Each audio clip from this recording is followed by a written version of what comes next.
that gap to make sure that there's an understanding and not just about what the issues are, but what we can do individually and collectively about these issues. Some people are joining us today who have a lot of wisdom and experience to share to help us understand this issue better. And so I want to give a big shout out and a thank you to Regina and Jessica and Chastity and Representative Herndon for being here to share your wisdom. And we'll also have the opportunity to hear stories directly from survivors and their families. And with that, I see that Secretary Trujillo is able to join us. So I'm going to pass it to you, ma'am, if there's anything else that you would like to add in the welcome.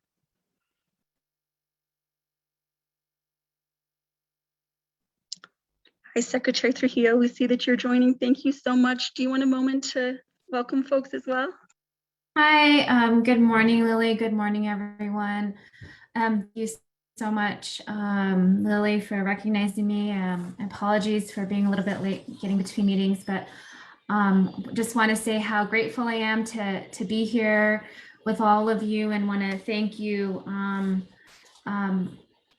I just want to continue to thank you for all your dedication and then also as we're in the holiday season to continue to take care of each other. I know it's really hard for us, but thank you, Lily.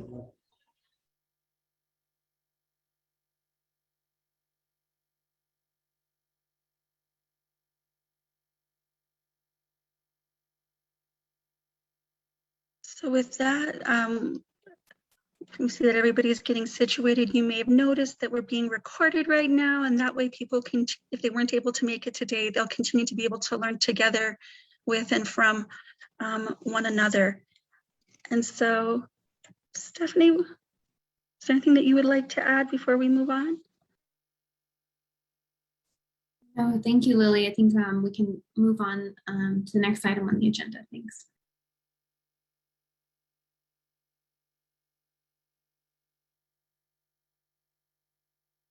All right, so I wonder if we could share the agenda just so folks can kind of travel along with us. And if you saw the announcement but not the agenda, just make sure everybody knows where we're headed during our time together today. I see Stephanie nodding her head, so that will be coming up. Thank you.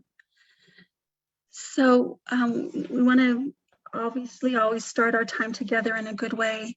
Representative, thank you for being willing to start us off with an opening prayer. So if folks would like to take a moment.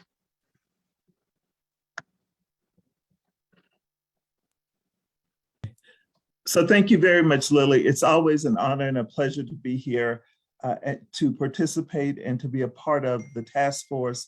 And today as a part of this live stream as we talk to individuals about the work that we've been doing and the answers that we are seeking. So I do have a prayer to share with all of our listeners and with our committee. So as we bow our heads and as we listen to these words, I know that they will help us and give us the strength and guidance that we need. We walk a path that many have thread on a journey to find answers. And today we look to our Creator to give us the strength, the knowledge, the fortitude, not fear, as we stand together like the warriors we are to find answers to why our missing and murdered Indigenous women and relatives have not been found, but for us to find a way for others not to fall into that pathway. Walk with us as we each learn a lesson and help us not to fall. Help us to count our blessings in return as we pray to the heaven and we hear the cries of our ancestors as we all try to find answers. On our journey, help us to find the ones with us who will walk with us, stand with us, have the passion that we need to fight with us. Help us keep our hearts to the sky and hold our heads high. And help us to know that we can make changes that need to be changed. Help us to recognize the things that we can change and the courage to accept those that we cannot. But most of all, give us the guidance that we need. This and thy other many blessings we ask for. Amen.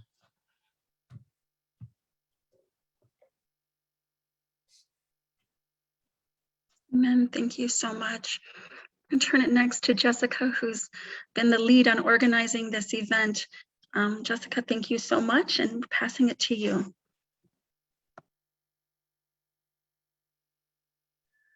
Bonjour, Jessica Giriga-Kuhn-Smith. Hello, my name is Jessica Giriga-Kuhn-Smith.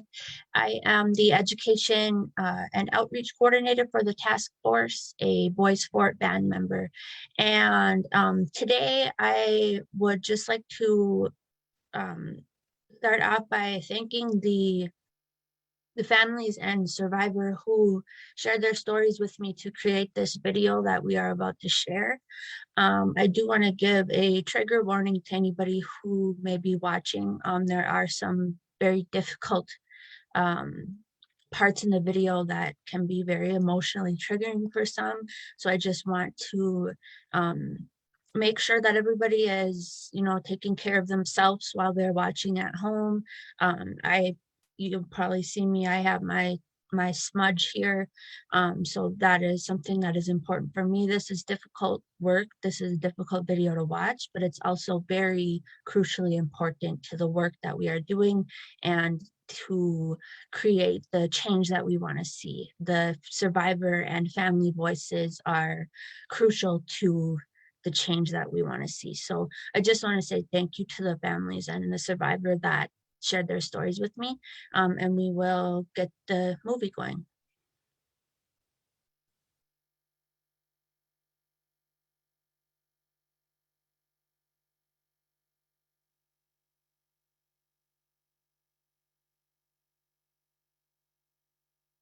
Thank you to the families and survivors who shared their stories with us today. Geraldine, mother of Shana Toya.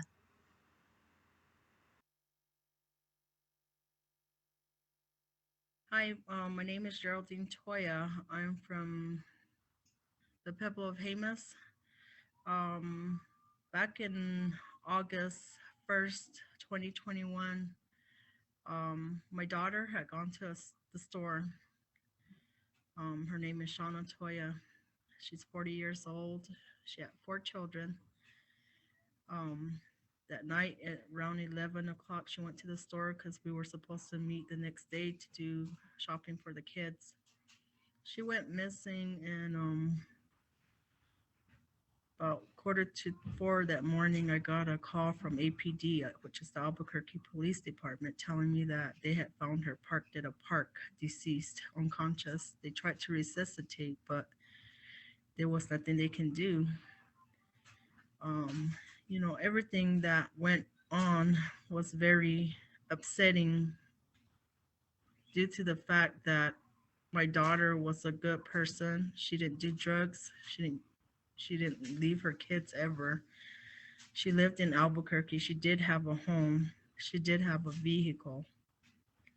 But for some reason, being that she's Native, they kind of just threw her under the rug. Don't really want to be there to answer my questions, but I did eventually keep fighting to try to get answers for her, as well as for me, myself, and my grandkids, her kids. It's been rough.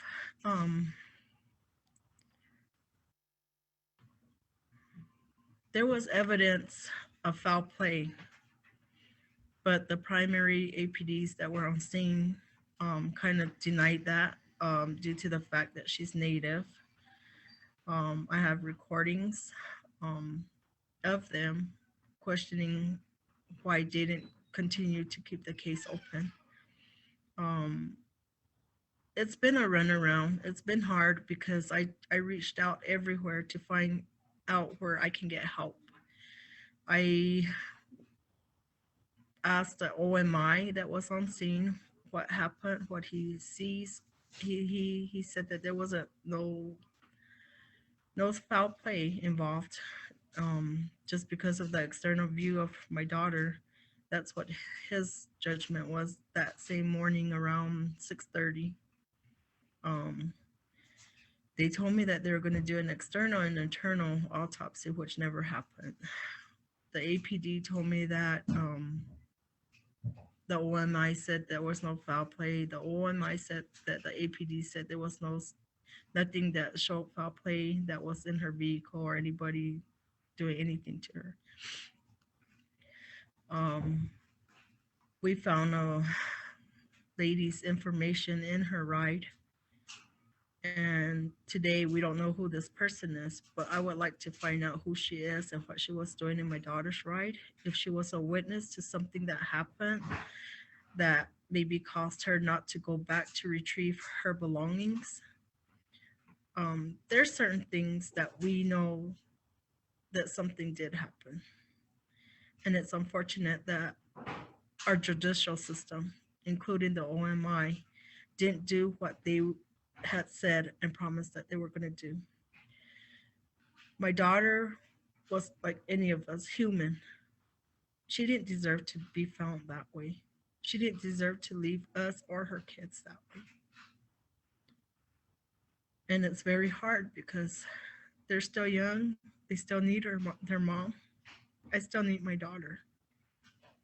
But I'm not giving up until I find out who hurt my daughter and why.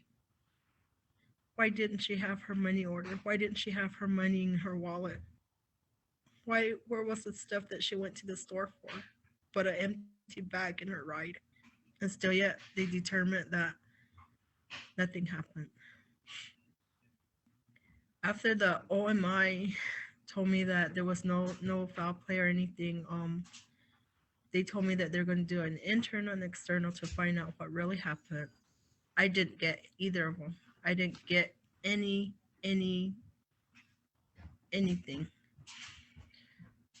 The man that was supposed to do the autopsy, he was never there. He didn't go back till Wednesday. This happened on a Sunday morning, and I didn't realize that he wasn't going to be the one to perform it. But he did tell me that morning at 6:30 that that was what he was going to do. 10 o'clock, a lady from the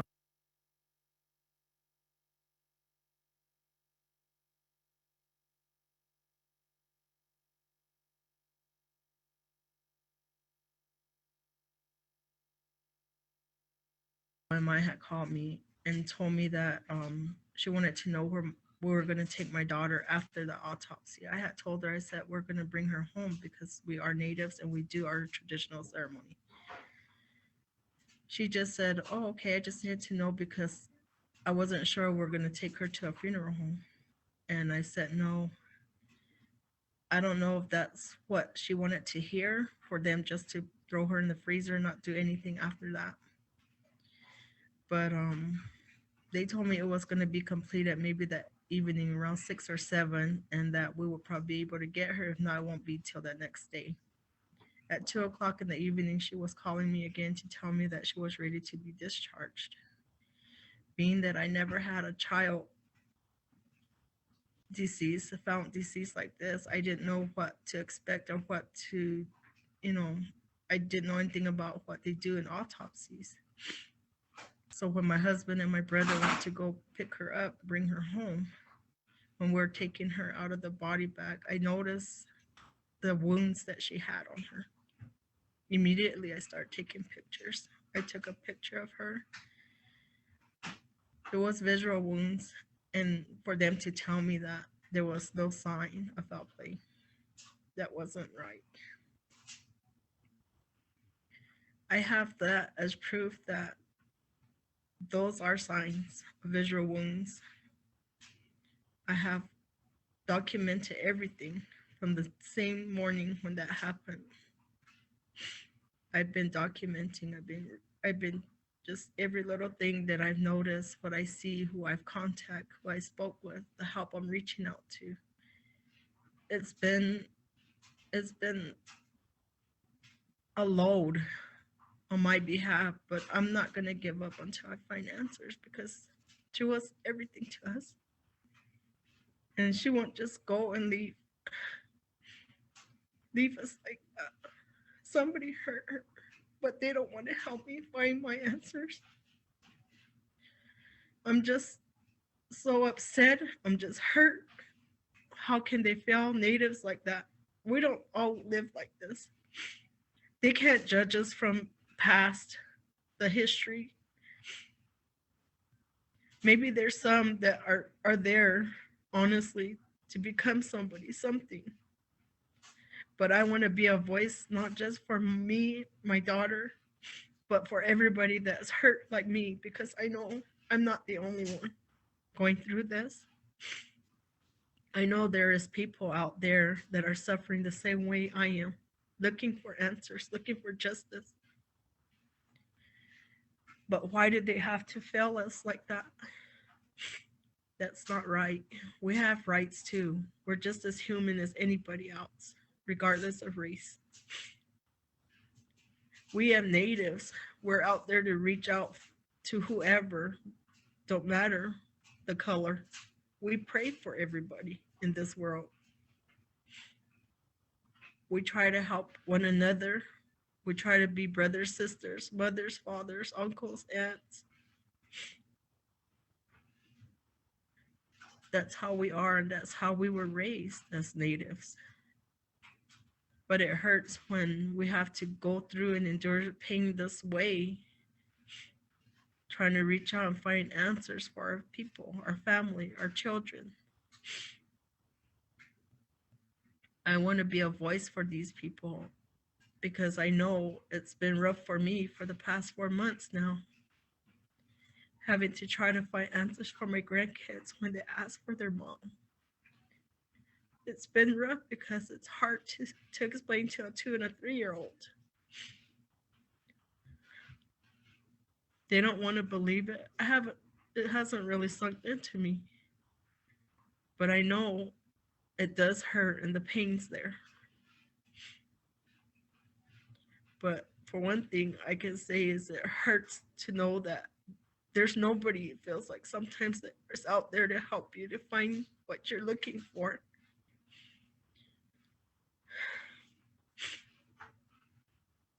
I've been working every day, thinking about everything, documenting everything, the dates, the times, where I can find help, who I can reach out to, who can help me. I have all this down, written down. If only somebody can just sit down with me and listen to me, and I can show them what I have. Maybe go from there. But it's been hard. And I want to be the one to, to figure out what we need to do. She was my backbone, but now it's like I have to be the backbone for her kids. But until then, I'm not giving up.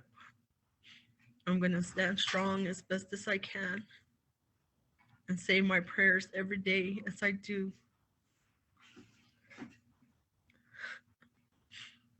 Hopefully she'll be there in spirit to help me guide what I'm looking for. And she needs me to know.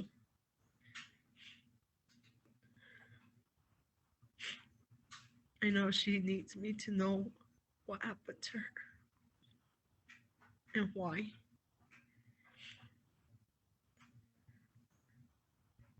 It's so hard, but I want to, want to reach out there to all you people, that have to go through the same situation I am, but someday we'll get through this together. So we all have to just stay strong and pray every day. Our Creator will be there for us. Thank you. Shauna Toya's family deserves answers and justice. Her children deserve to know what happened to their mother. Shauna Toya was beautiful and she is missed. This is Belina Guy, sister of Liberta Sorrell.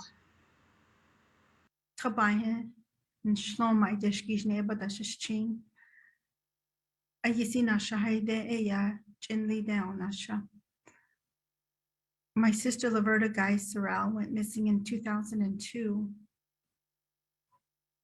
And it's been 19 years later and we still don't have any answers or have her case anywhere, I don't think, to being closed or having any answers at this point. We've been doing a lot of interviews, a lot of walks, just to get the information out there to people that we are hoping that may have some information in terms of what happened to her back in July of 2002. We have been cooperating and working with the FBI out of Albuquerque, and her case now is a part of the Lady Justice cold cases. So they also have her case and are working on it, as we're being told. Some of the issues I think we keep running into, and for myself, I'm finding while listening to all the other people more recently that have loved ones that have gone missing, is that it's been 19 years since my sister's gone missing, and we're in 2021, and the cases that are now before us are very similar to what's happened with my sister's case. The FBI will tell us that they're working on it, but nothing really seems to be happening. We don't hear from them. We don't get any updates any longer. We used to at one point, but we don't any longer. We are on our 4th FBI investigator. The frustration, I think, sets in because we don't have any answers and nothing seems to be happening. We grow tired. I mean, 19 years later, we're growing tired of hearing that they're still working on the case and that they're doing whatever they need to do to solve the case. But we don't know as a family if that's actually happening or not. I almost feel like, for me personally, that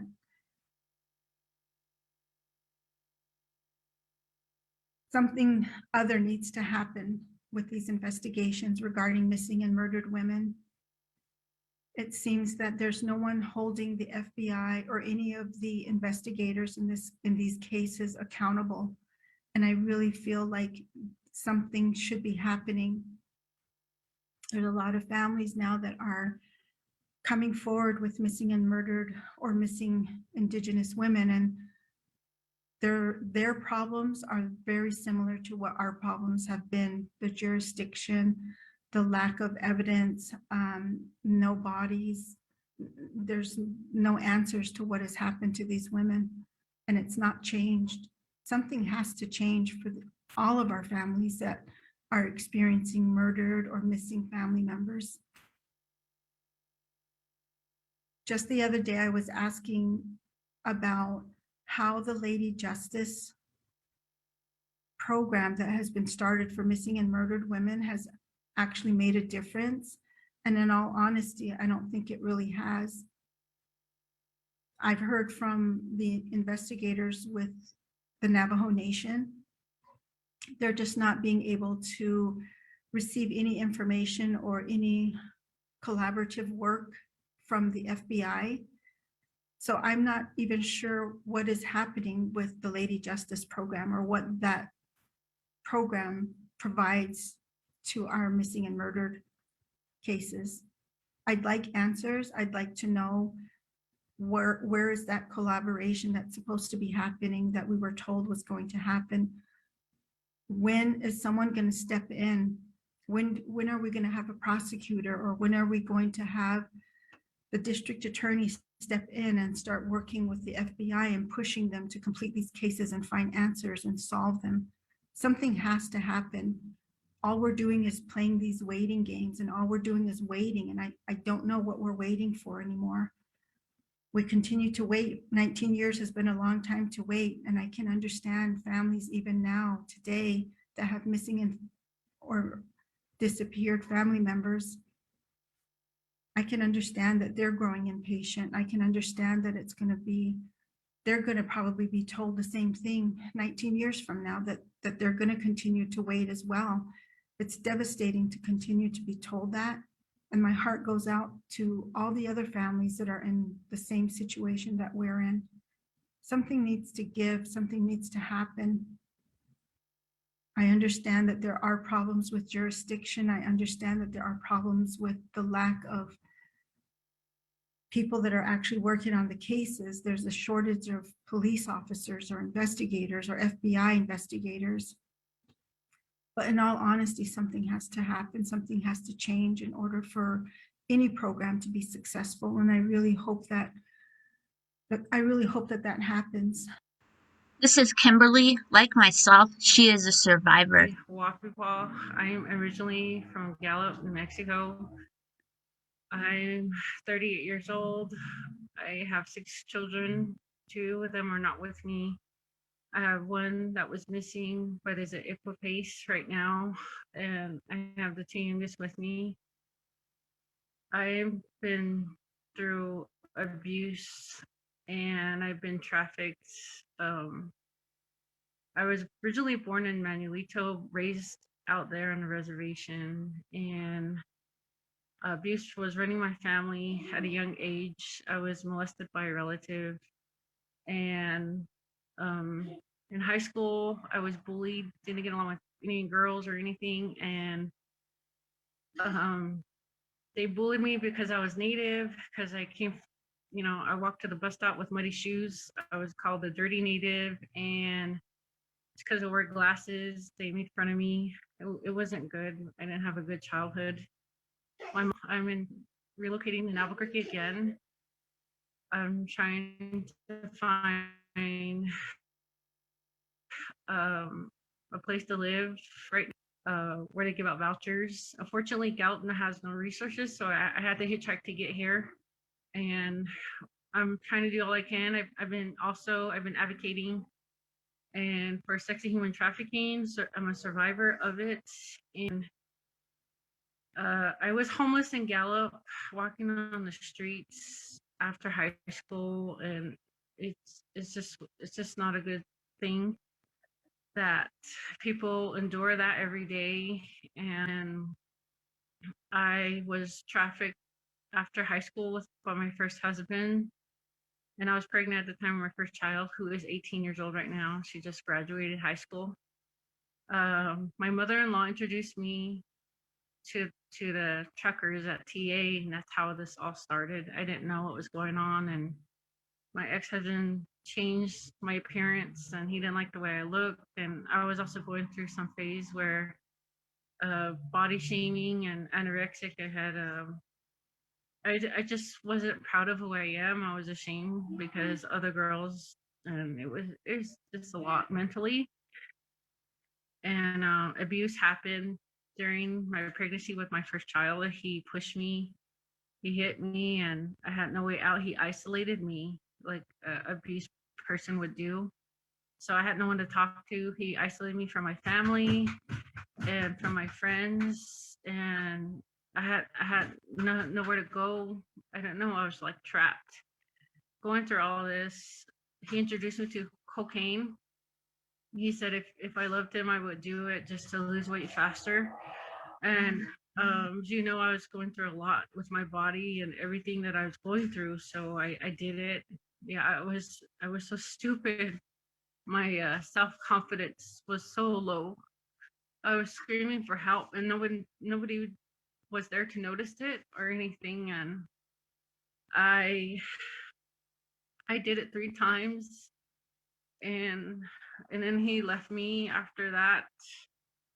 And I remember my mother-in-law saying, "You know what? I don't like you." I said, "Why?" "Just because I don't do drugs like you guys do." And she said, "I just don't like you. You shouldn't even be with my son." So, coming from a family raised in that way, I heard that my whole life. And it's like I could not, I don't know, I was just stuck. So after that marriage, I filed divorce and he left me. And so after that, my family and I did not get along. I tried reconciling with them. But it just didn't work. I got married second time, and my second husband strangled me to death. My anxiety attacks were getting worse. I went to the hospital at GIMC, and that's when they told me, you know, there's something wrong with you. I knew there's something wrong with me because it's the voices I heard, and a lot of things spiritually was happening to me that I didn't recognize at the time. And I was homeless at NCI, had nowhere to go. I went to find him, and I found him going to a motel room across from Taco Bell, and that's when I started having back contractions and my water broke, and then I had to go into the hospital. And because of all that stress, everything just happened so fast. Like I was pressured into this thing. I don't want to. And as soon as I gave birth to my son, that's when that family kept pressing on, and they knew about this law, but they never told me anything about it. And it's like right when I thought it was just the best thing to do for my son at the time because I had nowhere to go. I had nobody to help me in this whole step. At the same time, I was going through a lot within myself and the situation. I had no choice, and it was hard because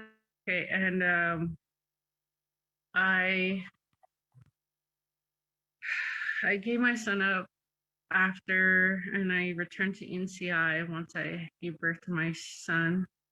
Me and the father split. We never spoke after that. And I called Better Families, and Brenda Padilla, she's one of the best caseworkers that I ever worked with in so many years now. And I called her that morning and I told her I was raped. So she ended up calling the police, and they ended up coming to my apartment and doing an investigation. And the guy that did that ended up getting arrested, and he said it was intimate, which was not. And I cried so hard that day because I didn't say anything. So after this, I just started to drink. I started to not care, because I went to the church and they found out that I was raped, and they said it was my fault. So that's the day that I started to drink. I never used to drink. I started to drink heavily. I would go home and drink my life away. I started getting DTs. I was doing cocaine still. And there's times where I had parties where Crips, these gang members were at my house. I just didn't care anymore. I was on a road to death, literally. And next thing you know, I was gang raped again. I was so drunk sometimes I wouldn't remember what happened. And I had a guy in my restroom doing coke, and I had a bunch of people in my house that were drinking and doing shots, and then another one. It was so hard because no one doesn't know what you experience. And I was crying for help still. And there was nobody I could reach out. So after that, I ended up in another relationship again. This time we met. He was a producer and artist, and I started becoming working in the industry again, you know, being a promoter on the side, and I felt like the doors were opening, but at the same time, coming from a small town from Gallup, I was trapped still. I was in this phase of abuse, sexual assault, rape, abuse, trafficked by men, and I was so blind not to see it. I thought these men cared. I thought these men loved me. I thought they were the one, but you know what? They weren't.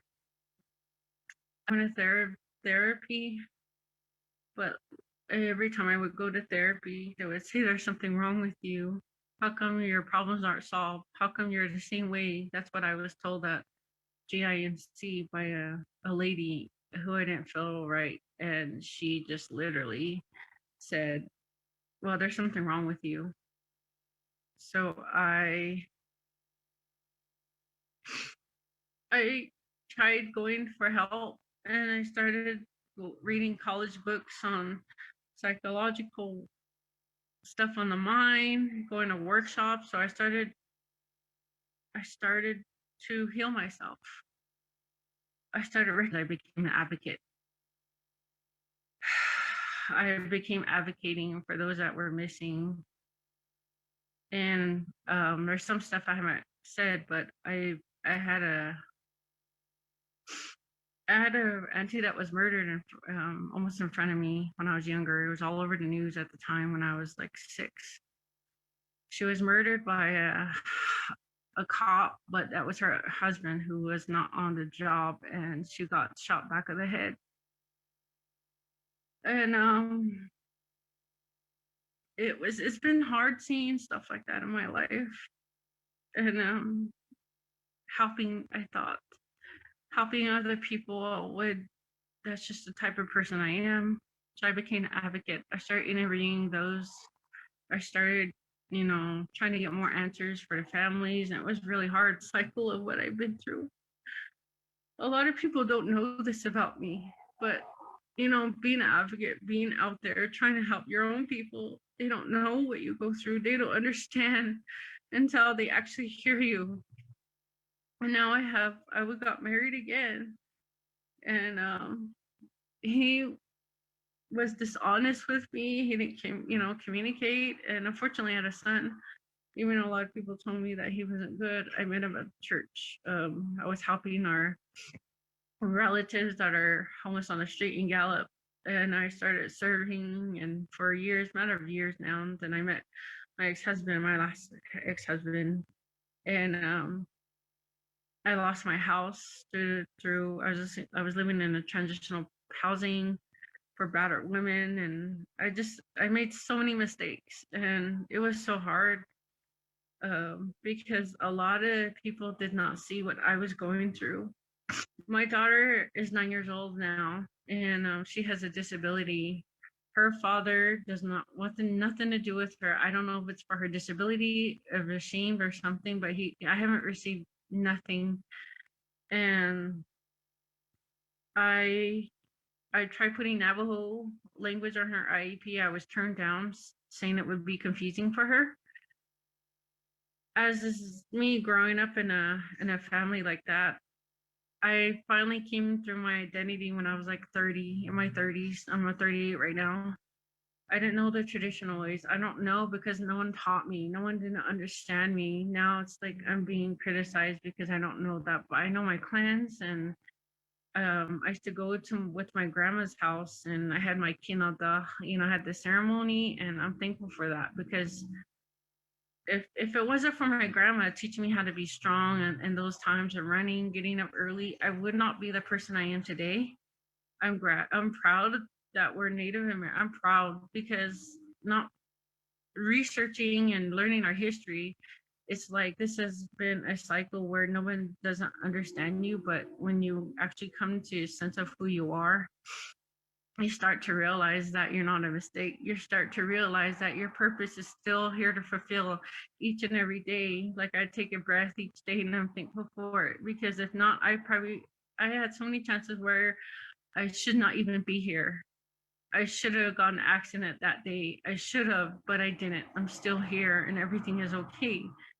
I don't take life for, and right now, just to get my daughter to school, walk 2.5 miles up and then come back down again. And it makes me vulnerable walking and men seeing me this way again.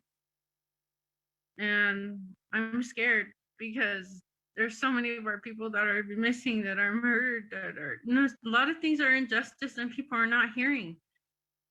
I've been also trafficked by a fire chief in Gallup. I was having bad anxiety. I wanted to be a firefighter also. I was going through the training for a week. He ended up touching me in a way I said no, and he kept going, and he was checking my pulse, and he started putting his hand through my shirt and then started taking advantage of me. I was also trying to pursue the case, but I was afraid that I would get blackmail or people would guess you could say, stone me because he's well known in the city. And also an investigator. Yes, an investigator. I was also trying to stop the drugs on the street. So yeah, I was like a rat, believe it or not, because I got tired of the people trying to be on drugs. So I had to do something about it. And I ended up being a commodity through an investigator on the side, which I didn't like. He would text me sexual stuff, and he was like, "I'll pay you 100 if you do this for me." It was really bad, and unfortunately, some of these people are still out there. There's also another guy owns, who is a landlord at a trailer park, who picks up ladies and men for work and but only gives them $20 and something to eat. He's a narcissist, and I think they all are. They think a woman is weak, especially a Native woman. They think that we're stupid. They think that our voice doesn't matter. They think we shouldn't coexist, but yet we have kids. And yet our government is still trying to sterilize our voice, our fertility, and of who we are. And I'm tired of that. I'm tired of people trying to emanate the fact that I'm Native American and I should not be here.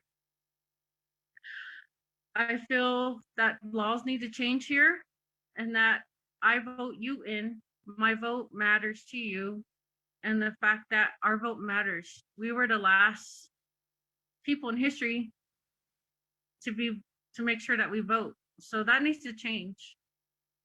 And since my family has been affected through the chemical spill and other things, that enough is enough. I blame the government. I blame, this was all set up in some way where we were supposed to be in this, which is controlled, which it should not be. Casinos are taking all of our money, and so many people are living paycheck to paycheck. And a lot of the people I know have been branded. I have tattoos on my arm to prove this is part of it, is on the street. You know, the tattoos, I have 2 of them. It feels like you're a Barbie doll and you're branded. That's how it feels. I hate it when I feel them on. I don't like to see it. I hate it. And I am so tired of living this way when I already know we should not be. I know my kids deserve a better education. They should have been a long time ago. Our schools should have been updated on school books. Our teachers should have been highly recommended, because you know what, even though it's treaty rights that it should be renewed, our equal acts should still be aggressively in by law, and not put as like it's something that's just not there and sitting there. That's how I feel. I've been going through the court cases with my son now. He's been abused and neglected. He has disability. He is 11 years old. And the fact that he has been neglected, everything, doesn't know how to shower, doesn't know how to clean himself, nothing. And yet these people who are non-native are taking care of him, but yet the state and other people in Taos in the system, the attorneys, are not Native American. They're not in the system. They're not knowing. They know about the law, but they're not seeing it. The equal worker just sits there quietly and doesn't defend. Makes us look stupid. Makes my family look stupid. I can't fight for him because I don't have my rights. That's what I'm told. I'm angry. I'm pissed off. I'm frustrated and mad because I've been through a lot of shit. I've been through hell and back, and I'm tired of it. So I'm fighting for my life, and not just mine, for others who don't have a voice out there. And this thing where of activism, I got to meet Dennis Banks, Russell Means, and a lot of other people who I honored and who've been through the struggle, who knows, maybe more, who inspired me more to keep fighting for everything, who keep fighting for what they believe in, and keep encouraging me more, because I know I may be one person, but I know there's many out there. And the fact that I a good support system right now where I can call on them and break these cycles of abuse, trafficked. And now that the word is out, I don't have any men inboxing me like they used to anymore. They're scared. They don't want to because they know that I'll say something. They know that I will call you out. They know. And I'm tired of the government saying oil is okay, but yet they're over here saying it's for education, which is BS. I'm tired of it. I see that. And I'm tired of laws being changed by alcoholism. It's all about money. But you know what? People have been dying for alcohol. The DTs I've seen, discrimination has to stop. The low standards. My voice should matter because I'm existed here. My kids, we have a right to know who we are, just like everybody else. We have a right to know what's going on in our schools, in our medical, in our life, in every way, our background, because we know what's going on. We know that there's something wrong. We're not stupid. And I come to tell you that that's why I became advocating. I recently became ambassador of sex and human trafficking, and also, like I said, a survivor for hopefoundation.org to help Indigenous voices get out there to stop this trafficking here. And they are so many people out there who don't know what a woman goes through, especially a Native woman. I spoke to 80 members at Long Beach, California task force recently, and will continue to do my work. I plan to go to law school to help my people. That people that see this, that you have an open mind, that you have an open heart, that you understand what a Native woman goes through, that you understand the fact that you're not alone. And every person that has a little girl or a little boy, to teach them the right things that even we don't know. I had to take parenting class. I had to educate myself through this whole thing. I had to reach out. I had to do resources. I had to get mad. But you know what? I think now is now it needs to change. I'm sick of the cycle. I brought you in to change it. But if it's not changed, then there's something wrong here, that you're not doing your job like you're supposed to. You're embezzling money or something, but honestly, you're doing something wrong. And that needs to stop. Thank you. It's all I have to say.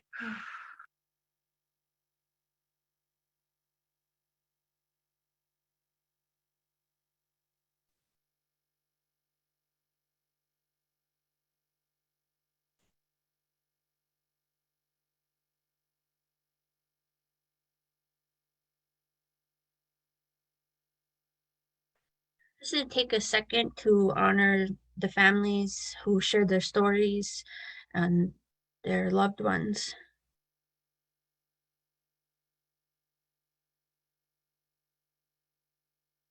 And also the families who may be watching that are, feeling some sadness hearing these stories, and survivors.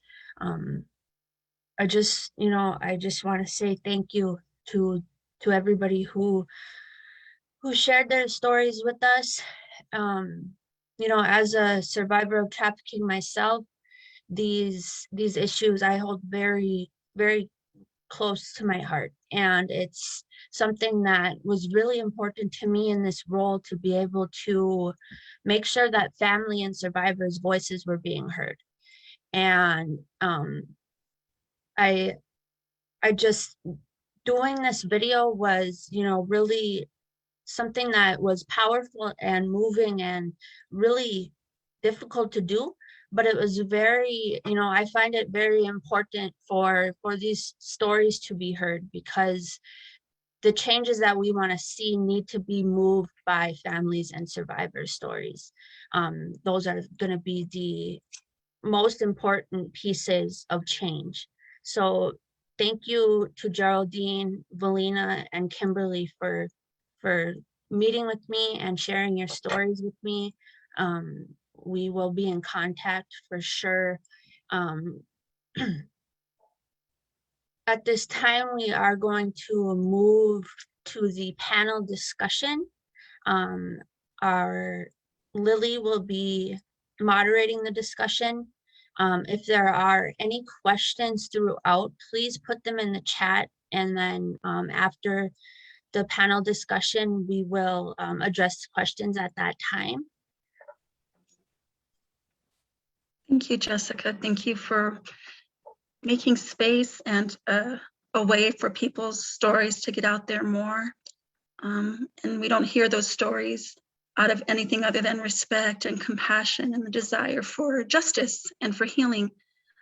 Secretary Trujillo, I know today is a day like many that pulls you in directions. Is there anything that you want to say before you need to leave us today? Thanks, Lily. And I thank you, Jessica. I just want to extend my gratitude to you.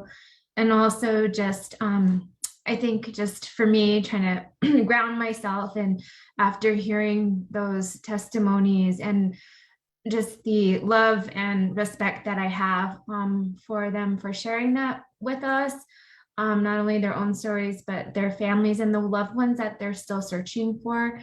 And I just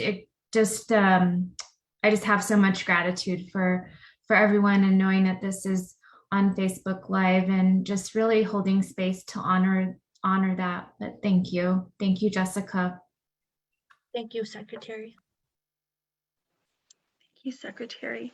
So we are joined by some amazing panelists who have been serving on the task force and providing leadership in subcommittees as well to work towards justice and solution and healings. And so we are so honored and thankful that you lead the work in the ways that you do, and that you are here today for community education as well.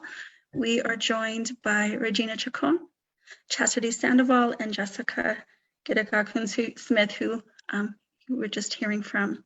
And then we're also joined by Representative Herndon, and we'll save some of the extra sticky policy questions for her.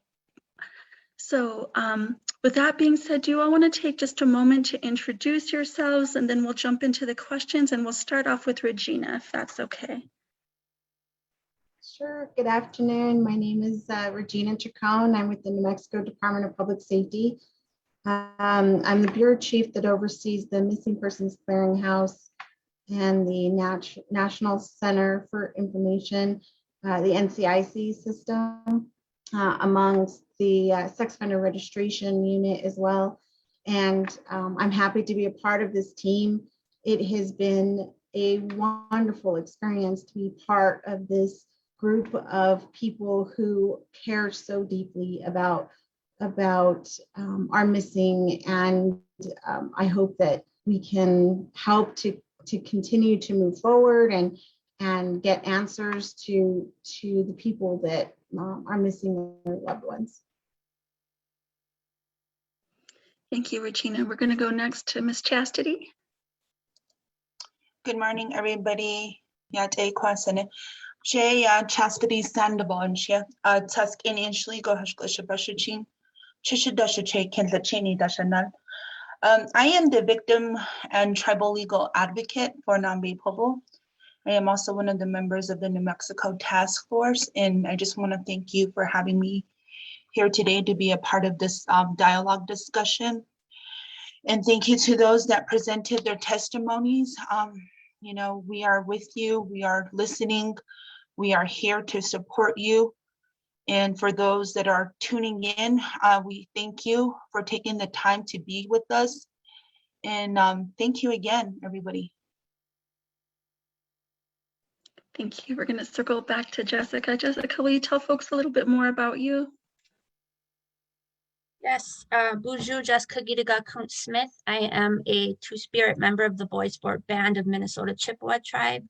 I'm a survivor of trafficking. I'm the coordinator outreach education for the task force. I'm also a research assistant for Sovereign Bodies Institute. I am a Ogichida Anamana consultant with MN 350 and a legal advocate for families of missing and murdered Indigenous people in Minnesota. I have about 3 families that I'm working with currently, just working through the justice system and going to court with them.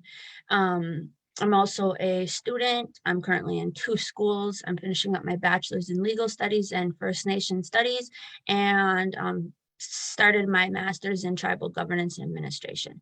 So yeah, I do a lot, but the task force work is really important to me.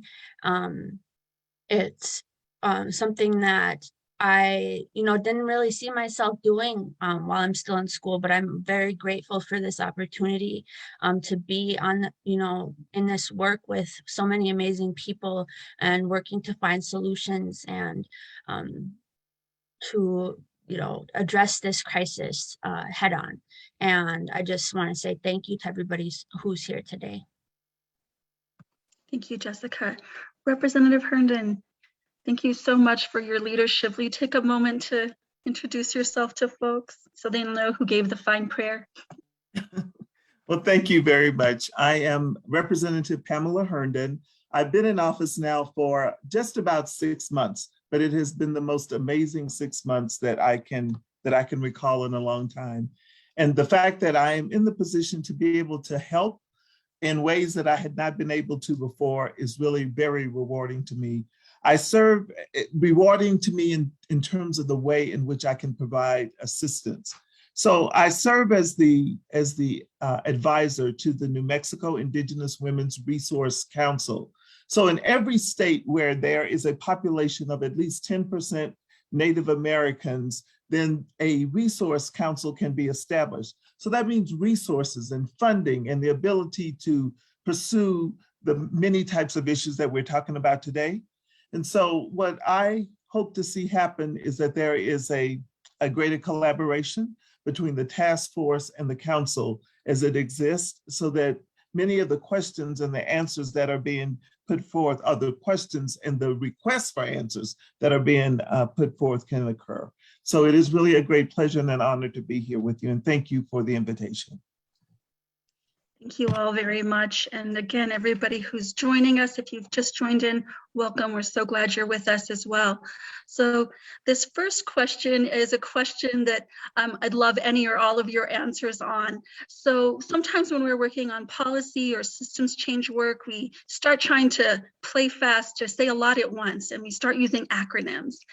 And that is fine and good for folks who are in the know, but it can be super confusing for folks who aren't.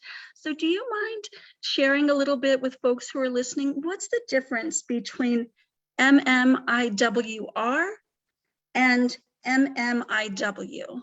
So can you clarify what those acronyms mean and why we use one versus the other?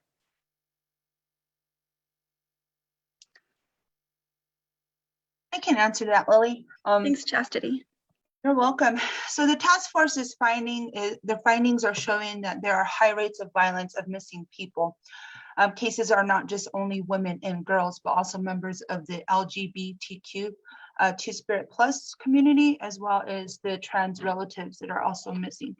So the difference between the acronyms is that MMIW is focusing more on just missing women, but the MMIWR is all the relatives. Thank you. Thanks, Chastity. So it's really an issue of justice and being more inclusive and seeing everybody. Is that okay? Beautiful. Regina or Jessica or Representative Herndon, anything else you want to add to that explanation? Or gold stars all around for Chastity? All right. Excellent. So the next question is kind of in this thinking about who is at risk. So there are many factors that put people at risk or make them more vulnerable to going missing or to be the victims of violence. The status of girls and women in this country is kind of foundational because there is an overrepresentation of women or women identifying people. The history of trauma as well as ongoing trauma or adverse childhood experiences the untreated symptoms of trauma, like unhealthy relationships or unaddressed mental health or unaddressed addictions, as well as involvements in drugs or trafficking, which of course people who've been victimized are at a greater risk for, and poverty. So all of those things put people at greater risk. When you think about what we can be doing when it comes to prevention, is there things that you think need to be done in schools in particular to address these risks and keep people safe?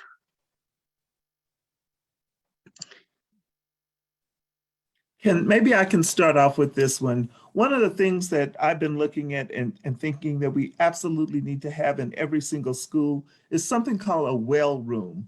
There in the state of New Mexico, there is one school that has what's called a well room, where students that are experiencing adverse circumstances, mental challenges, maybe there are things that have been happening like to them, such as an unconsensual touching or their safety concerns. There needs to be a place where these students can go and have a conversation with a healthcare professional, someone who works in both the mental health facilities as well as in other healthcare areas. And so I am advocating for that in every single school. And it's not just because it's a pandemic, it's because so much is happening to our children. And as we heard the story of Kimberly, that would have been extremely helpful for her and for her children. So I just want to say that that's something that we can do and have in each one of our schools, and we need to make sure that we're advocating for that. So really practical solutions around the people power of healers and supporters that are, empowered to be supporting one another, supporting children. Thank you. Regina, is there anything that you would add to that? Or Chastity? So I think that as far as the Department of Public Safety can offer, or things that on the law enforcement could offer, is to continue the outreach to the schools and build those relationships with the children and let them know that we are safe, that law enforcement is safe to speak to or how to speak to them. Being comfortable around law enforcement and just teaching them along with what Representative Herndon was talking about, is just that openness and listening, really creating that listening environment. And I think that would benefit all around, for the students, for the families, for the parents, having community events, showing up to community events with the schools, and to build those relationships. Thank you so much. Chastity, anything that you can add around prevention? Yes, prevention. Oh, absolutely. As far as teaching in grade school, the teaching on consent, what healthy relationships are, also safety, and then teaching on the LGBTQ Spirit Plus, bringing awareness, working on prevention, and making sure that the schools providing and giving resources about shelters, making sure that the basic necessities are being met, food, water, shelter, and that they have internet access as well. Thank you. And so, Jessica, is there anything else that you want to add? Yeah, I think that there really needs to be education on, an accurate historical multi-generational trauma and what that looks like, and how, that affects our youth and our children still today, and how that makes people more vulnerable to trafficking, and ways to notice red flags, and what, especially with our youth who are on social media and things like that, and that's something that I have done with MM350, was making videos and things like that for youth to watch, and how they can keep an eye out for red flags and how parents can protect their children online, because I was groomed into trafficking via Facebook. So I think, you know, that type of curriculum that's really, you know, to the point, like, hey, you gotta watch out there, especially online. If you're, you know, in anywhere like on the streets or anything like that, like you had to really watch out and be careful and watch for red flags and be aware of those things. So I think that either whether that looks like a curriculum within the school or maybe like a special presentation at school. I have done that in schools. I've done that in a high school in Minneapolis, Minnesota.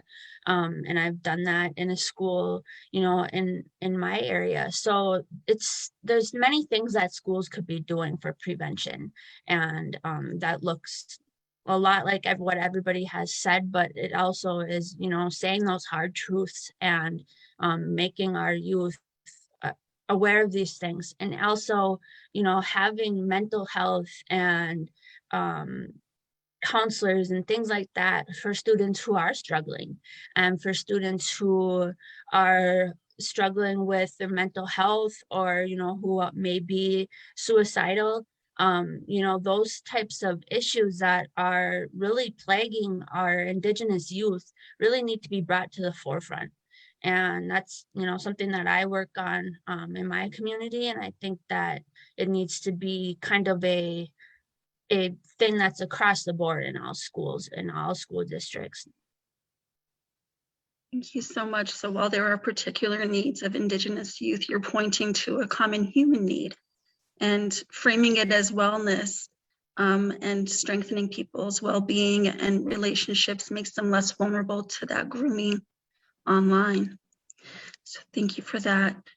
So the next question, Jessica, I'm going to come back to you for, and I wonder if you can explain to folks who haven't heard the term Two-Spirit before what it means, and then also if you might be willing to say a little bit more about why Two-Spirit people are often not addressed appropriately when it comes to missing, murdered, and Indigenous women and relatives and the data. Yeah. Two-Spirit is a term for Native people who embody both a feminine and masculine spirit. And there are really a lot of misconceptions when it comes to Two-Spirit people. A lot of people think that it's simply a sexual identity, and, you know, that really only refers to Native trans people, which is entirely not true. You know, I identify as Two-Spirit Indigenous woman, and it's more of a spiritual identity, and having the ability to do, prior to colonization, you know, our Two-Spirit people were held sacred because of that masculine and feminine spirit, where they had the ability to do, you know, things that a male would do in the community or that a female would do. For myself personally, I'm a firekeeper, and they have said after, you know, from colonization on, that really only men could be fire keepers. And in our communities now, we have to work on decolonization and, you know, honoring Two-Spirit people to be fire keepers. And I've actually got the opportunity this week to be a fire keeper for my brother who passed away. And that has been something that, you know, for me is really powerful, and to be honored and to be respected, to be able to hold that fire for my loved one. It's really important. And I think that communities need to work towards decolonization in that aspect. As for the data, you know, since colonization, Two-Spirit people have been tried to be erased, essentially. And we still do not show up in data. And that is, you know, because of the forms and things like that, the reporting forms and all of that, that doesn't have Two-Spirit as a category. So we're not even seen, you know, as a category as a people. And so there's no data on Two-Spirit people. But you know, there are some people who are working on changes for that. I know, you know, Sovereign Bodies Institute is working on some Two-Spirit data and including that, and programming and things like that. So there are many different people who are working on decolonization and inclusiveness of Two-Spirit people. But it needs to be wider. More people need to be working on the issue to include Two-Spirit people and Indigenous trans people in the data, because trans people are left out of the data almost entirely. And that's very problematic because, you know, if we have a trans person who goes missing and, you know, she was born, you know, a man at birth or a boy at birth, but identifies as a woman, that's not going to be recorded properly. And that's a problem. So I think we need to, you know, collectively work to start addressing these problems and making these changes that are really so simple, just to change things on a reporting form. It's not that difficult, but because of the way the system is set up, it is difficult. You know, there's so many barriers to get these things done. But I think that the work that we're doing here and the work that other agencies are doing and nonprofits are doing, grassroots people are doing, we can get that visibility back for Two-Spirit people. Thank you. So Representative Herndon, did you want to add on this one as well, or? No, thank you. I would, because the other thing that happens far too often, and I consistently talk about healthcare and well-being, and that when we find individuals who are Two-Spirit individuals, they don't often get the healthcare that they need, nor access to healthcare.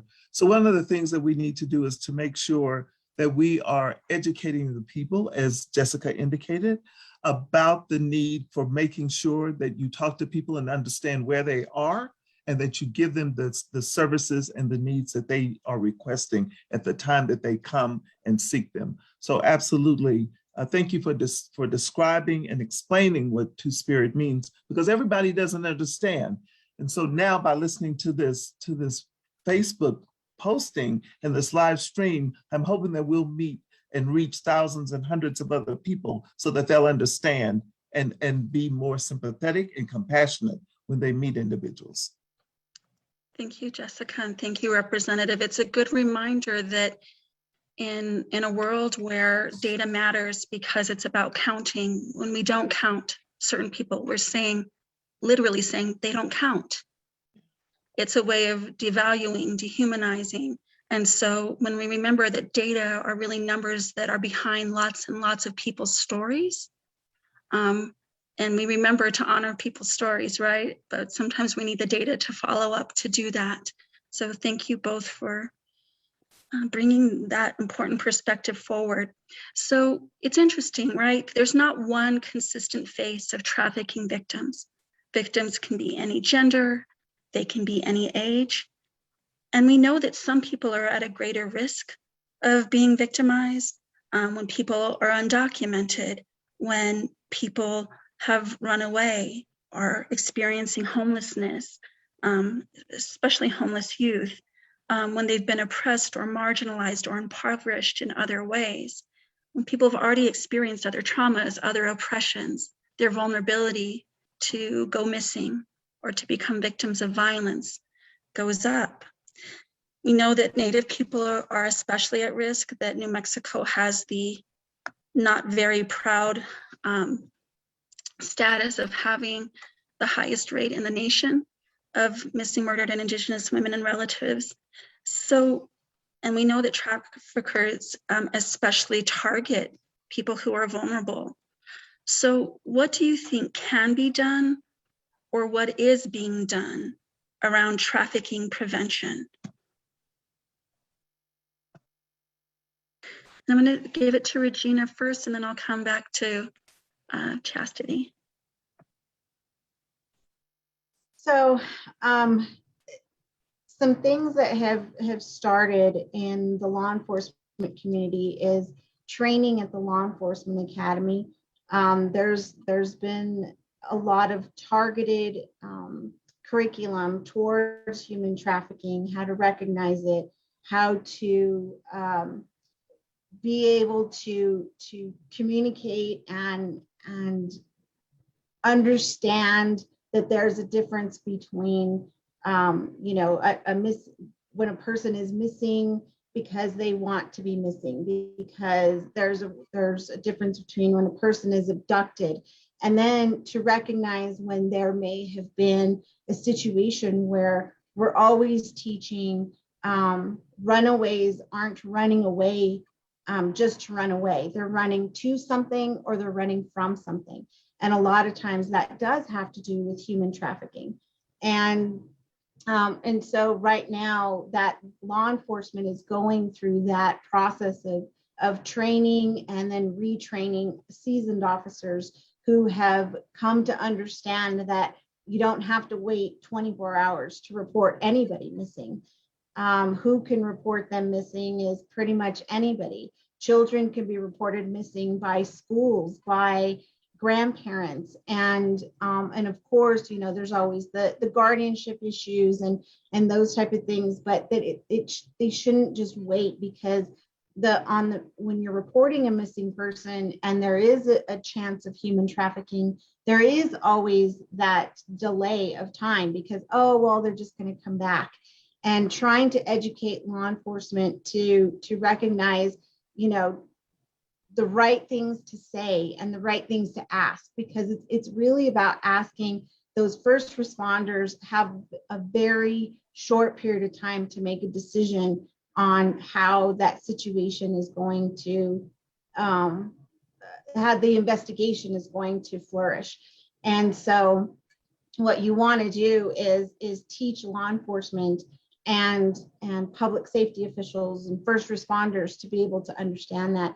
And it's not just law enforcement, it's EMTs and it's hospital workers, and it has to expand, because those are the ones who are seeing that the victims of the human trafficking. And I think a lot of times, we forget that nurses and the emergency room doctors and nurses, they see those situations all the time. And so continuing to teach law enforcement at the academy, continuing to make it a norm of talking about it, because a lot of times too, we see a lot where families, they're like, human trafficking, no, that happens in movies. That doesn't happen here. That's not a here thing.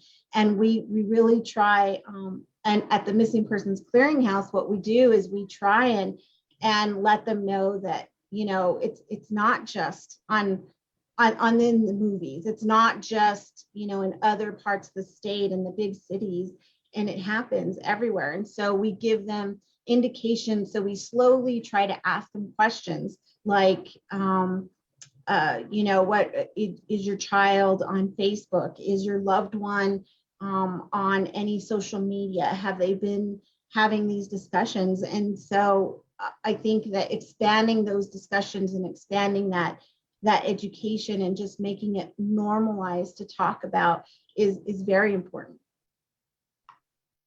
Thank you, Regina. Sometimes when things are so systemic, it's like we're fish swimming in water. We don't know it's water, that's just what we swim in. And by naming it, by being very explicit about the education, we keep each other safer, healthier, free from violence. Chastity, is there anything that you want to add?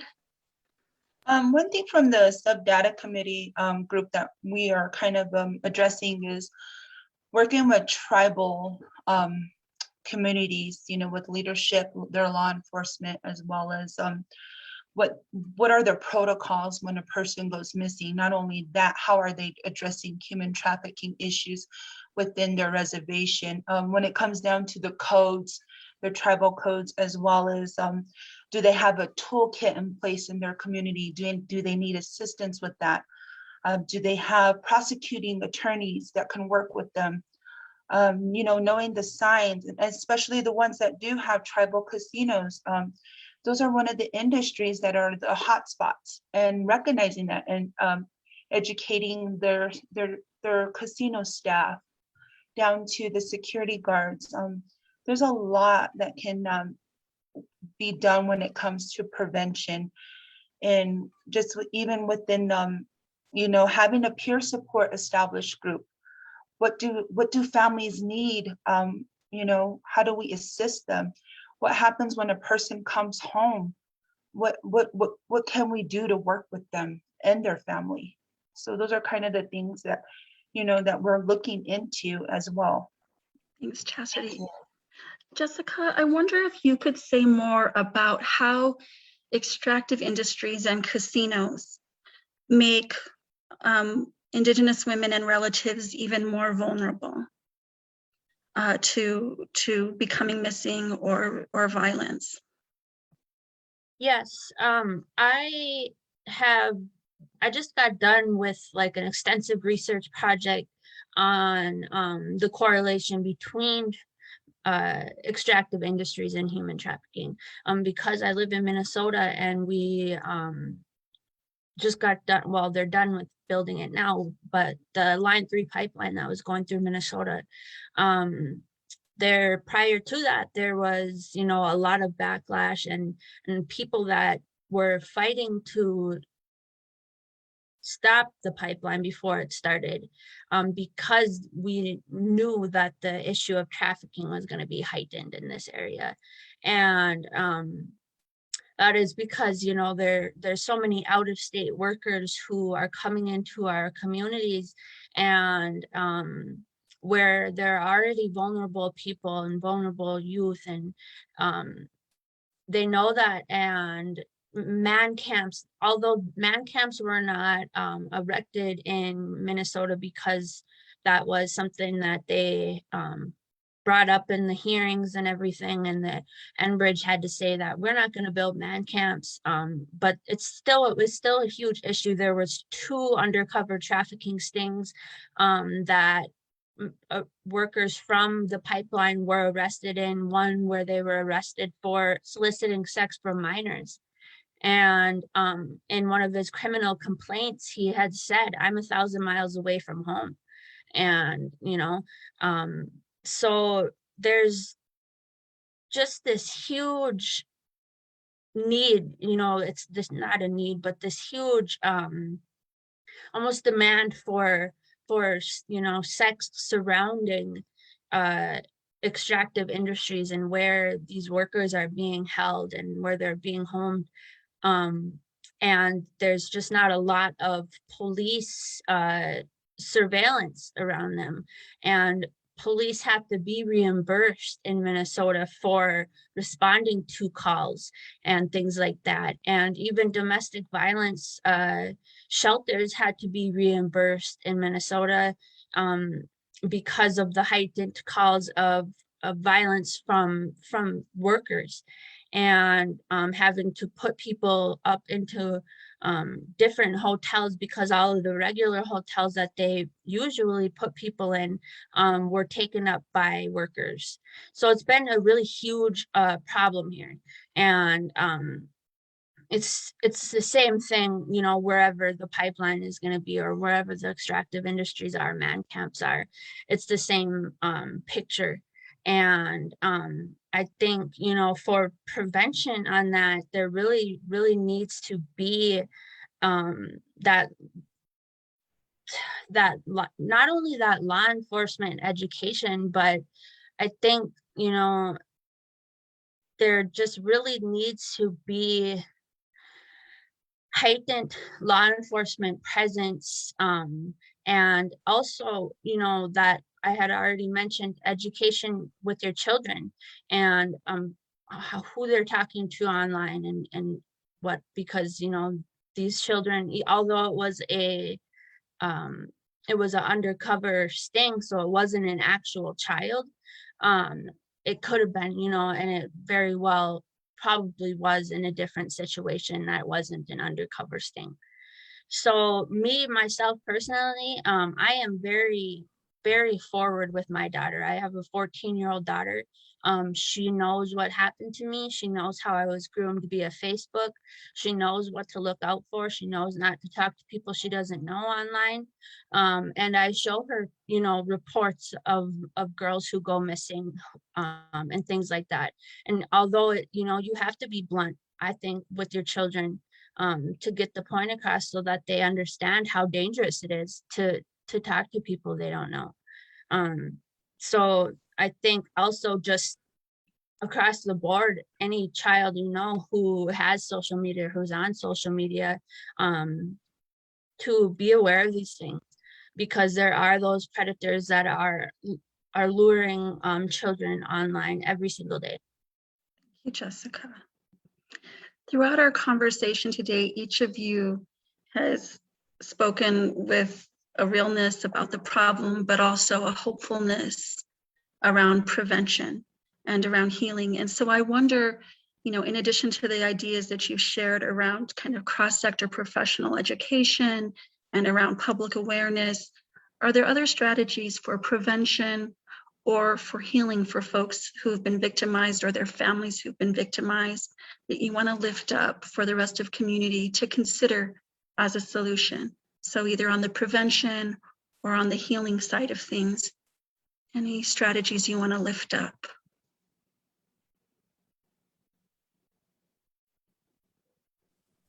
You know, one strategy that I would like to lift up is that we need to make sure that we're putting more money and time into victims advocates, because far too often when a person comes to complain about something that has happened to them, they are the ones who are criminalized, and we need to stop that. So we need somebody to help them and speak up. The other thing that we need to do is that I just wanted to raise the importance of when we look at individuals who are going into law enforcement, that is a part of the cadet training, we need to have real people there to talk about real life experiences and their engagement, because that's hugely important. Because what we find is that coming into these cadet trainings, people come with biases and they continue to carry them throughout their work. And if we have real life people talking about the experiences that they are seeing and feeling, that maybe when these individuals come out of cadet training, these law enforcement people, that they will have a greater compassion and understanding of the people that they are to be serving. And I just want to mention one last thing. Another way we can help, you know, every single attorney in the state of New Mexico is required or asked to provide 50 hours of pro bono services to their communities. And we just need to find a way to get all 6,000 plus attorneys in this state providing those 50 hours of pro bono services to help individuals, particularly in cases where those who are criminalized are also now having a criminal record and it's hard for them to move forward.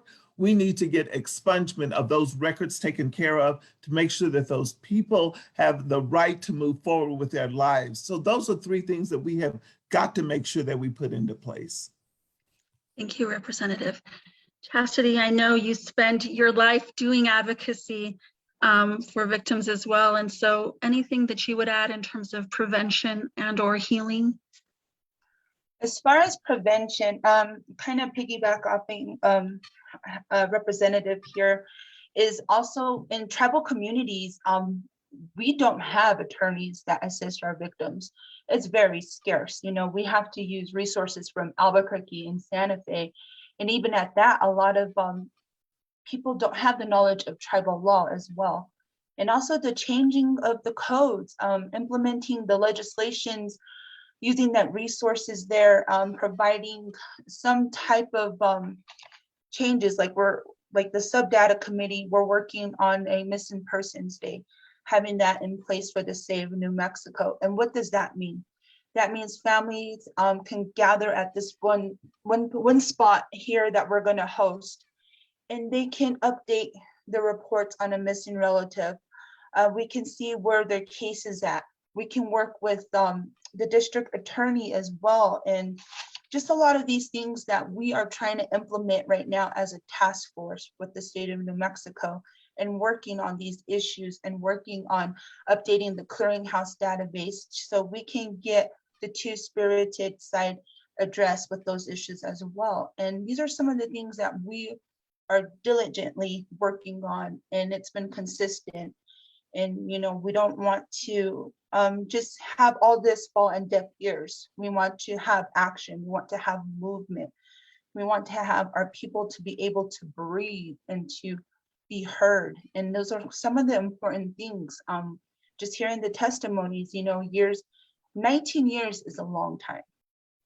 What's happening there? Why is that happening?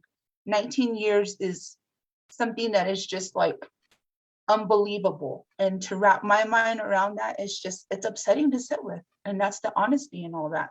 And that's what I have to add to that piece. Thank you. Thank you, Chastity. So Regina, we're coming to you next.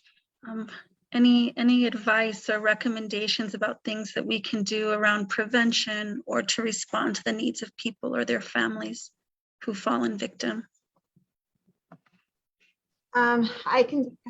Such great things have been said already and so touching. I agree with everything that has been said. I think from the government side, I think reaching out to our services, the Missing Persons Clearinghouse, and to the tribal areas and to the law enforcement in the tribal community. And I think you know, that I can't stress enough, and I just keep going back to educating the families and just reaching out and letting them know that we're here and that law enforcement really does want to help. But I think a lot of times the law enforcement agencies and law enforcement, they don't know how to help.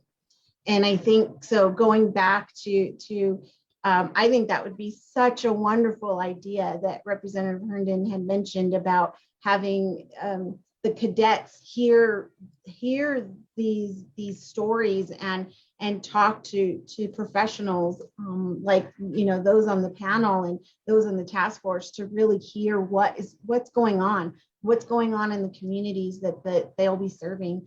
And I just think those are great ideas. So I don't have any new ideas, but I just think that outreach is just, it's much needed. And you talk about community policing. There's this big buzz about community policing and the buzzwords about outreach and education, but those are the ideas that I think is going to help and to get that message out there.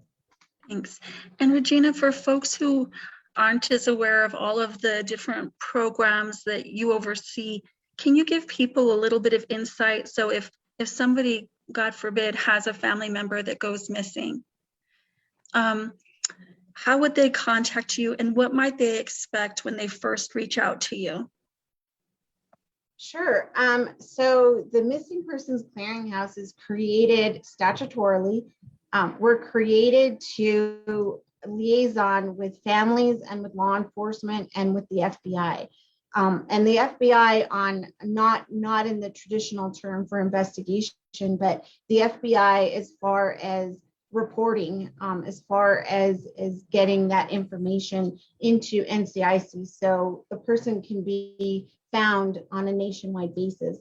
And then also, if you know, there is for some reason a situation where a person was missing and they're found deceased, maybe remains or human remains in another state, there's an ability to be able to match those in NCIC.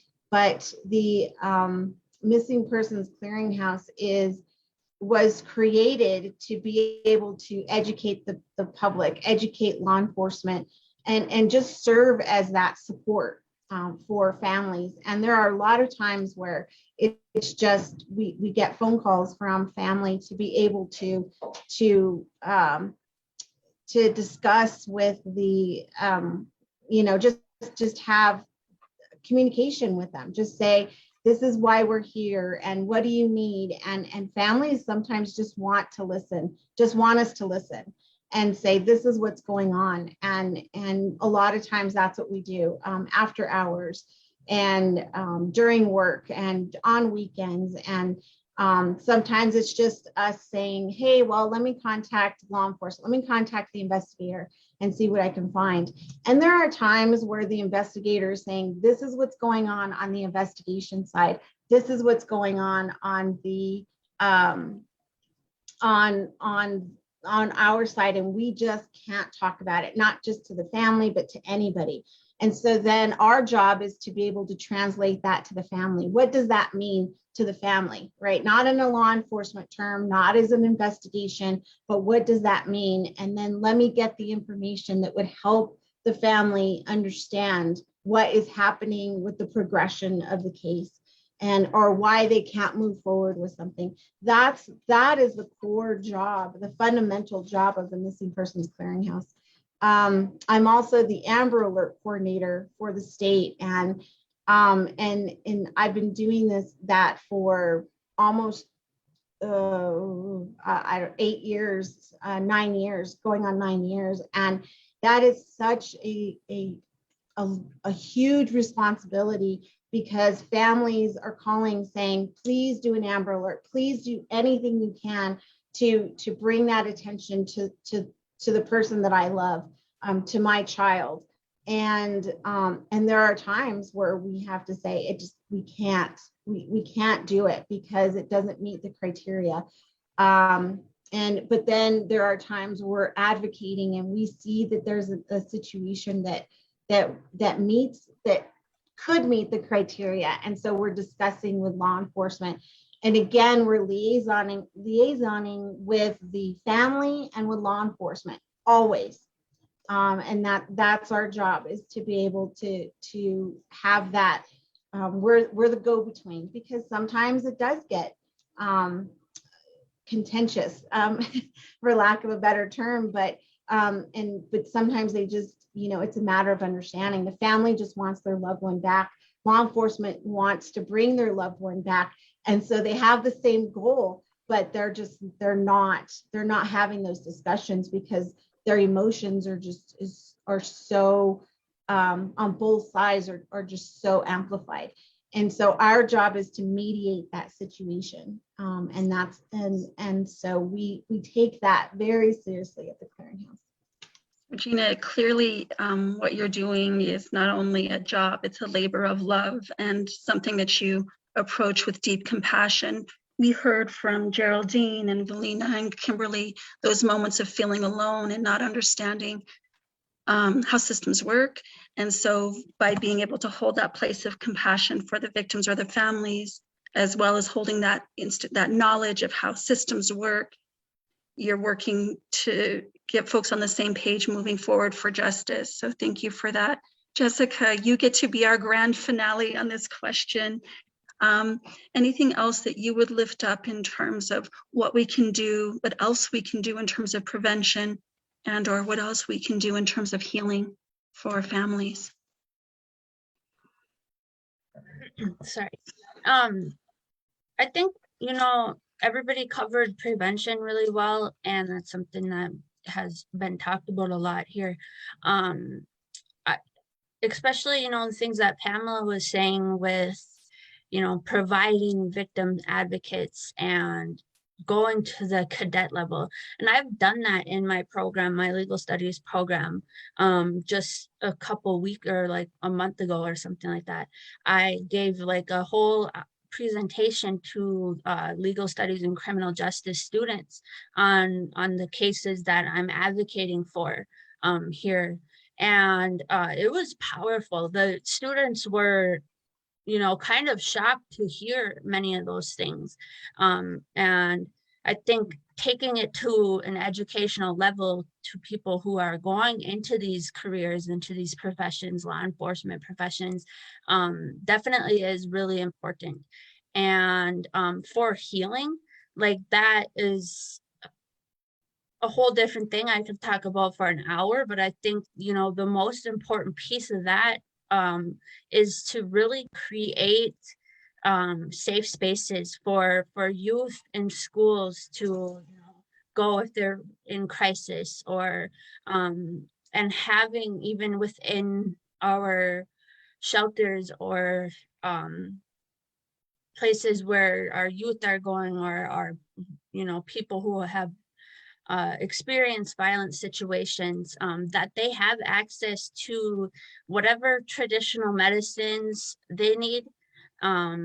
And even within the court process, that they have access to those medicines, whether that just be like a simple tobacco tie that they're able to hold in their hand. Little things like that can really make a huge difference and can be a make or break for somebody. You know, I've had a youth who was in a facility for mental health, and she didn't want to be there because she didn't have access to smudging, which she had, you know, grown up with, something that she did every day. And then she got sent to this mental health facility, and that was taken away from her. So she was put in somewhere where she was supposed to be healing, but they took away the main thing that was, you know, grounding her, and that was always something that she used for healing and strength. So those things need to be readily available for survivors, for families, for victims, and also readily available for our youth in schools. Thank you so much. I wonder if I've been watching the chat to see if there were questions. I wonder if there are any questions coming in on Facebook. But while we're waiting for that, Representative Herndon, I wonder if you could just say a little bit more about the task force, some of the recommendations that have come forward, and ways that people are putting their compassion and their commitment to justice into action. So thank you. Yes, it's been very rewarding to see the way people are coming together and wanting to help. And I can see that there are three specific ways in which things and people can come together. Now, remind you, I am talking from the lens of a Western view, then, as opposed from the lens of from a Native American view. But I'm going to present that to you in terms of things that I think that will make a huge difference. For one, we need to make sure that there is an office of the missing and murdered Indigenous women's and relatives, because that's incredibly important. And if we have an office, then that means that we know that our state, our city, our counties are taking this matter seriously. And there are two ways in which this could come about.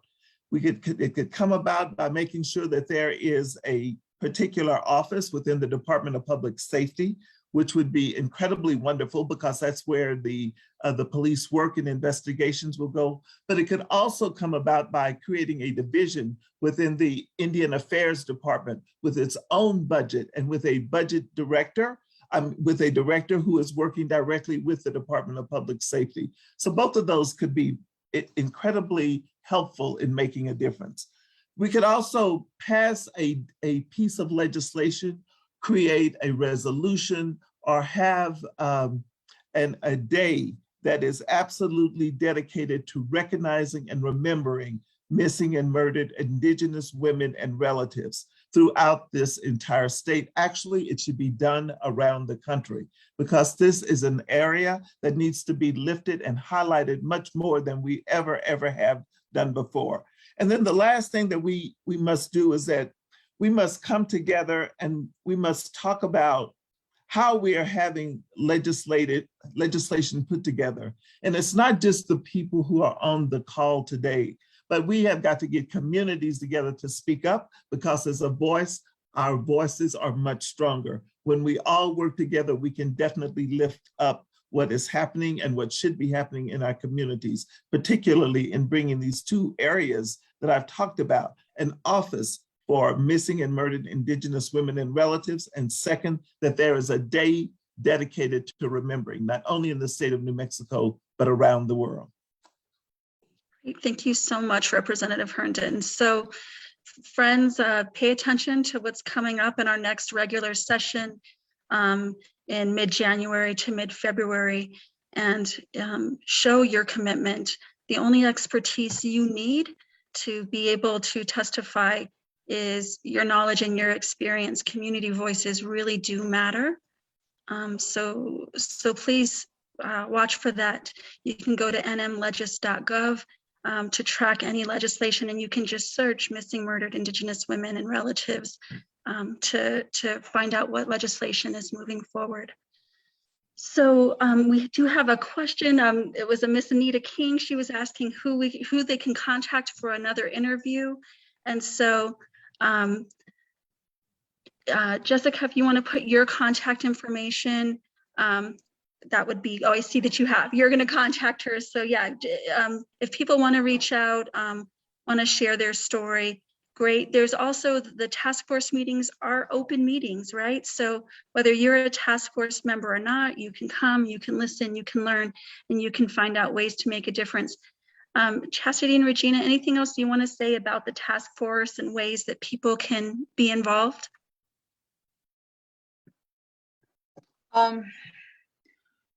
Just attending our meetings, they're public, and we have one for the data committee coming up on December 2nd.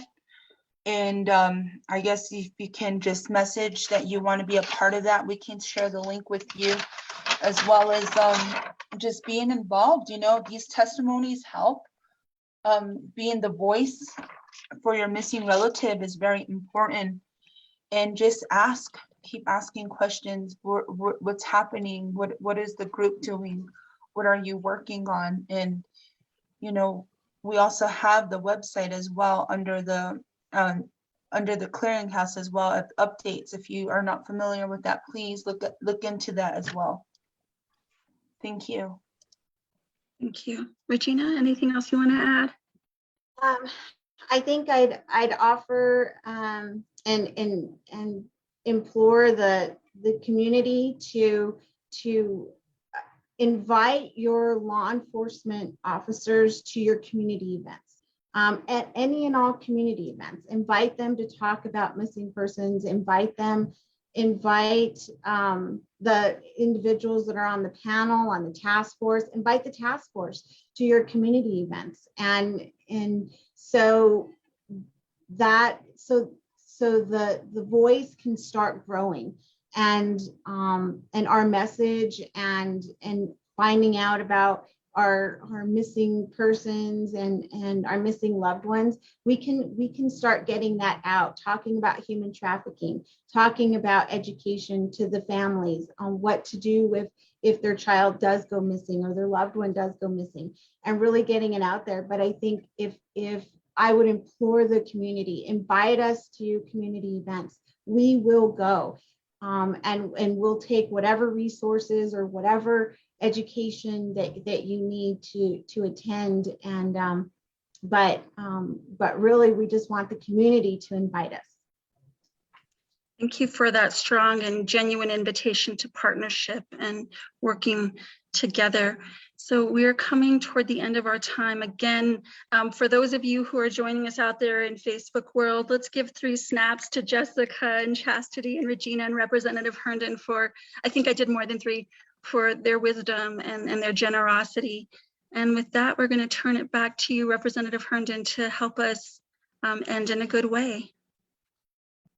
So thank you very much, Lily. You have done an excellent job moderating this panel today and bringing out the issues that need to be emphasized for purposes of helping us find answers and ways in which we can help families also move forward. One of the things that I want to remind everyone is we don't know exactly what will happen with the upcoming legislative session, which will begin on January 18th. But we don't know if it's going to be in person or if it's going to be virtual. If it is in person, I want to remind everyone that when you come to advocate, you will have to show proof of vaccination. So make sure that you bring that proof with you so that you won't be turned away and that you won't be disappointed, because it's important to have your voices heard in the legislation. I want you to also remember the name of Representative Georgine Lewis. We need to lift her up because she is an advocate who is there to help and to help with all of the items that we talked about today. And I look forward to working with her side by side in the legislature as we begin our 30-day session. I also just want to remind you that the 30-day session is a session which is primarily focused on the budget. And it's primarily focused on items which are on the call if the governor puts them there. So if there's something particularly that we want to see on the call, the legislative call, we're going to have to ask the governor to put it on there, or it's going to have to be germane and determined germane and relating to the budget under the Rules Committee. But it's most important if we can just say, Governor Michelle Lujan Grisham, this is important and it needs to be put on the legislative calendar. So I present you with all those items, and there should never, ever be a time again, as the story that we heard from the family of, I think it was Shana Toya, a woman who has been looking for answers. It should never happen that way. One of the things that we need to make sure of is that when we talk to law enforcement, it is not enough just to say, yes, we will help, yes, we're doing something. We need to see the data, we need to see the evidence, and we need to know that they're being involved and engaged in the work that they say that they're doing. Because I want to say that every single person, and I emphasize it more and more often, your taxpayers and your taxpayer dollars are as relevant as anybody else's. And so that includes making sure that law enforcement is responsive to you, and that we ask them to show that they really are doing the work that they claim that they are doing on behalf of missing and murdered Indigenous women and relatives. So with that, I would just ask for one more item in our prayer as we close out this session and we close out this wonderful session that's been led by you, Lily. It's been very, very, very, very moving. And so I just want to say that we want to make sure, as I indicated earlier, that we recognize the things that we can have, that we can do, and the courage to accept those things that we cannot change. But most important on this journey, help us to find ways to fight for those items that are important, and that those items that will help us to help families and lift them up. Make us the warriors that we should be and can be to help find a resolution to our missing and murdered Indigenous women and relatives throughout the state. And thank you again very much for your leadership and for the work of this task force.